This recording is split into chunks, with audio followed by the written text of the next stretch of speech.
Just because the market is slowing down, it doesn't mean that house prices are coming down too. Let me explain. And I need to explain to you the difference between your home's value and your home's price. And to do that, let me simplify it, and I'll explain to you the difference between the value and a price of another product. Let's take bottled water for an example, right? 24 pack of bottled water, depending on where you are, somewhere around $5, right? Whether you're getting the cheaper stuff at 3 or 4, or you're getting the more expensive stuff at 6 or 7, somewhere around $5 for a case of water, right? We can agree on that. Nod your head. So that roughly $5 amount is the value of that water, right? If I go buy that water, stick it in a basement, come back out and need to sell it later, right? It's gonna be worth roughly $5, and it might go up in value a little bit based on inflation and the big economic driving factors. But the value of that case of water is relatively constant, slightly trending up the way that most things do. Now, the price for which I can sell that water for can vary greatly day to day, week to week, based on buyer sentiment, buyer mindset, national headlines, local news. A ton of different things can affect the sale price of that water, including the availability of other water in the area.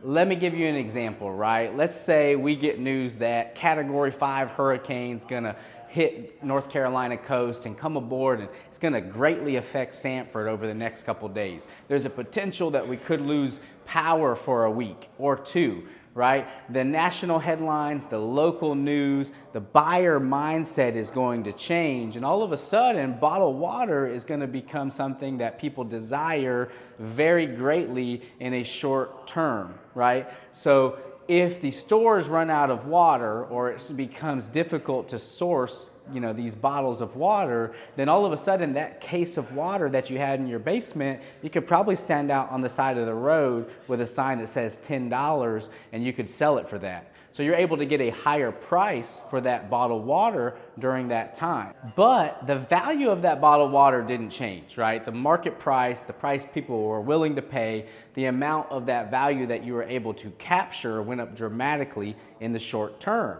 But the value of it didn't change, because if you miss the boat, you wait and you leave it in the basement, and you come back a month from now when there's no hurricane, and Walmart and Food Lion and Lowe's Foods all have a ton of bottled water, it's still just gonna be worth $5.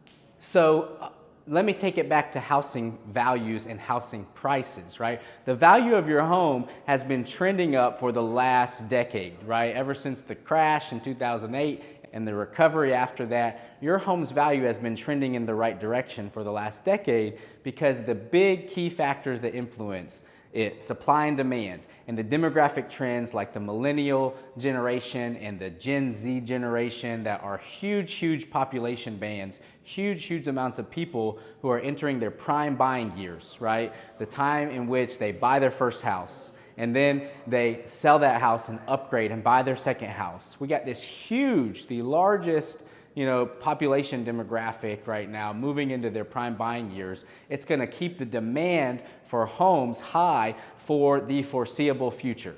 So when you have that sort of demand coupled with low supply, because we didn't build enough houses after 2008 to account for this increased demand, and we're not going to build enough houses in a short period of time to make up for a decade of low building, right? When we have the demand high because of demographic trends and the supply low because we didn't build enough houses, supply and demand is going to be there to keep your housing value trending up in the long term, right? So for the foreseeable future, your home's value is safe. It's going to trend upward.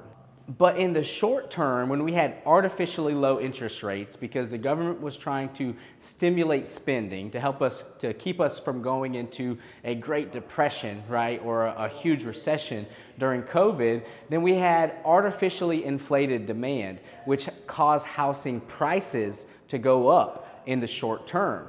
And a lot of sellers were able to capitalize on that and sell their house for significantly over asking price, significantly higher prices, much like that bottled water.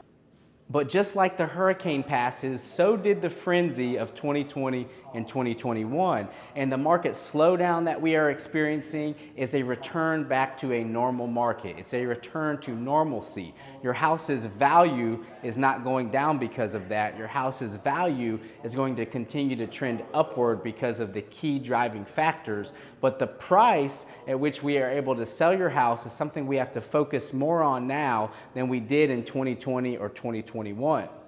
In order to sell your house for the maximum price possible, we're going to have to create a very careful strategy that takes into consideration all factors like the new construction available in the area, the competition at your price point, the buyer sentiment and opinion and mindset, the day, the week, the weekend that your house is planning to be sold. All those things have to be factored in so we can create the right strategy and we can implement it at the right time. And that's why it's important to work with a local real estate professional who has local real estate knowledge and can help take in your goals and desires, your strategy, to maximize the sale price of your home can be crafted with somebody who has that right knowledge, who you align with in terms of your thinking and mindset, and provides you with the data, the insight, and the expertise to make intelligent decisions in regards to your home.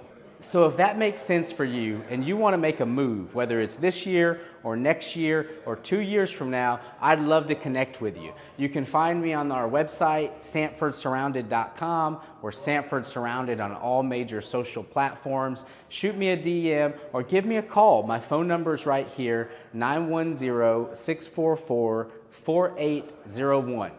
And as always, if you're looking to move, buy, sell in Sanford or the surrounding areas, we are Sanford Surrounded, and who helps you with your home matters.